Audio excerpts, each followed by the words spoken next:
Packers, Eagles. You already know. I already said it in the previous. Already said in the previous podcast, but I think the Packers lose this game. I was looking at the stats. I think the Eagles are number 1 in total defense. The Eagles are top 10 in run stopping. The Eagles are, I think, number 1 in passing defense. There's no way the Packers are winning this game. The only way I can see the Packers winning this game is Jalen Hurts just looks completely awful. He looks like very rusty. He looks like the guy that back when they played in week 1 where he threw a couple of picks, where he was making a bunch of mistakes. He hasn't played football in about 3 weeks. But at the same time, that offense, they found an identity. They understand who they are. It doesn't seem like an offense where he really needs to make a whole bunch of he's not the driving force of that offense per se. He's more of a game manager type. So I don't think when he comes back he's going to need to do a whole bunch to really make sure that the offense is productive, because again, it goes through Saquon. Saquon is he's the offense itself. And then you could go to A.J. Brown, then you go to Devontae Smith, because their passing offense is like one of the worst. But their rushing offense is the best. So it's really the running game for them and then the passing game afterwards. I just think that he'll be fine considering just the style of offense that they're running right now. And the Packers defense, it's been good this year, but I just think they're not built to stop a team like the Eagles, where they have Saquon Barkley, who's the best running back in the league. They have an all-world just offensive line, one of the best offensive lines in the NFL. And then the defense as well with Cooper DeJean, with Quayon Mitchell. They have the best secondary in the NFL. I just don't think they're equipped to handle that unless they make an adjustment, utilize the tight ends a lot more, figure out a way to get Josh Jacobs involved, just eliminate the turnovers, eliminate the mistakes. They're going to have to come out firing. They're going to have to come out just like they did against the Cowboys last year. Sorry about that. Where they just dominate from the start, and it's just like a punch in the face, like an uppercut to the face. Like, it was unexpected. One of those type of deals. If they don't do that, then they're not going to win, because Lincoln Financial Field, Philadelphia, in that cold, in that environment, it's very hard to win those type of games. So that's how I look at it. I just don't think they have a shot. But you never know. It's any given Sunday. That is true. Any given Sunday. And honestly, I'm going to go with the Eagles in this matchup as well. But I think the Packers can actually put up a pretty solid fight, because LaFleur, he's a good coach. And he'll probably be able to do some things offensively that may catches Fangio off guard. Obviously, you won't be able to take stuff off the top because Christian Watson tore his ACL. But you can probably get him in the quick game. Quinyon Mitchell and DeJean are good corners, but they still are young. And they will make rookie mistakes. And we're in the playoffs, so the stakes are a little higher. They're not used to playing football this long. So you could probably get them on certain like Jaden Reed, cross the field type stuff. But other than that, the thing with the Packers or the Eagles is even if their offense starts out slow, that defense will buy them time. And that's the thing you don't want. That's what you say. You got to come out firing out the gate. Or it's 4 extra, we'll say off the back.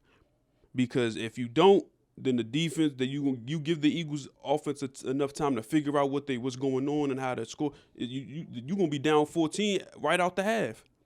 So you like you said, the Packers got to come out front. You got to get Josh Jacobs involved. Maybe not always just running up the middle or running on 1st and 10, play action. You can do all kind of stuff out the backfield. Josh Jacobs can catch the ball. He has like quite a bit of receiving yards for his career. But but still, I'm going Eagles. I don't think they cover 5 points. If I'm the Packers and Matt LaFleur, the thing that I have to just pound my desk on is when we play this game, we're going to be aggressive.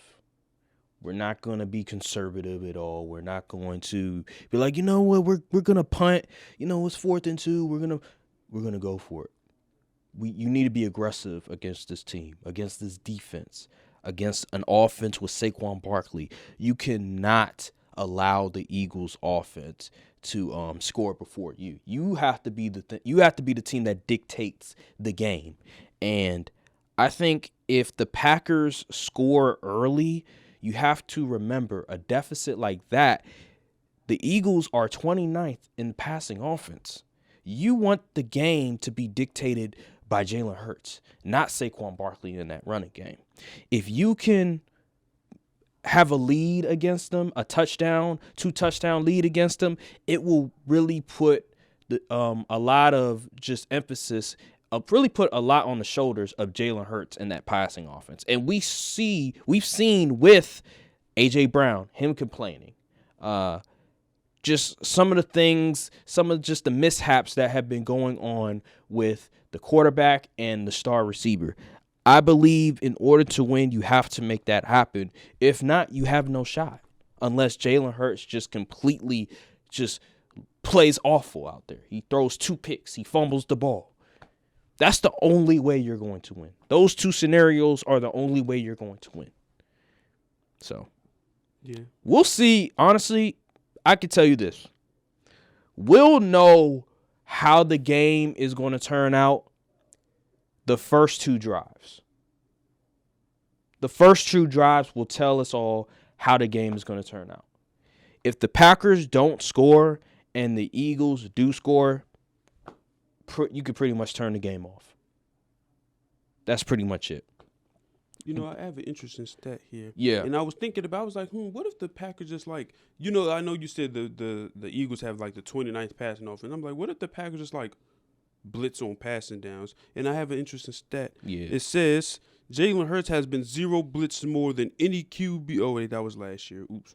Never mind. Disregard it. But last year, but I mean, it's kind of relevant. But last year, they said he had a negative 30-something EPA when he was 0 blitz. This year, he's been much better.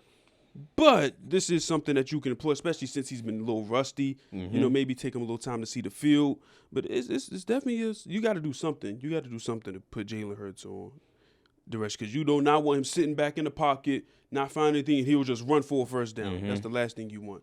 And you got to be gap. You have to have gap integrity when you playing against the Eagles, because Saquon is a very shifty dude. Mm-hmm. So if your D-line ain't ready to be disciplined and play their gaps and hold the gap, he gonna run for 150 yards. Yeah, it's got to be disciplined against this team, and I just don't think that the Packers are disciplined enough with their age, with just the way that they've shown in the past weeks against great teams. I just don't think they have they're disciplined enough. They have the talent. It's just got to be disciplined. I just don't think they have that in them. But, you know, we're telling you what exactly needs to happen in order to win. I just don't think that's going to happen. But we'll see. Who knows? Who knows?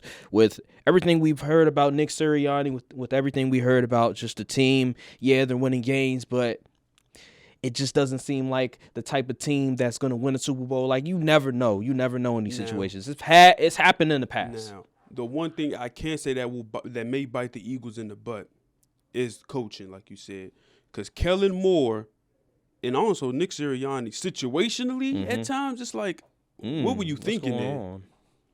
And I guarantee that will probably end up being the reason why they would lose in these playoffs this year, is because of situational football. Right.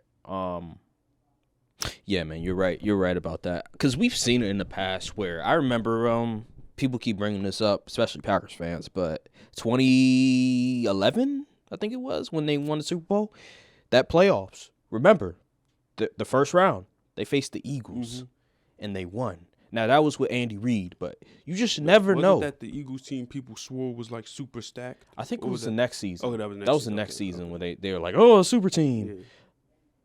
You just never know. In this scenario, with the way that the Eagles have been looking, the passing offense being very one-dimensional, not that great, relying so heavily on Saquon Barkley, if they stop the running attack, which they've been pretty good this year, it's going to put a lot on the shoulders of Jalen Hurts, and they can get to Jalen Hurts if that's the case. But you have to stop the running game. It's going to be interesting to see. It's going to be a good chess match. It's going to be a good chess match. Just let me be.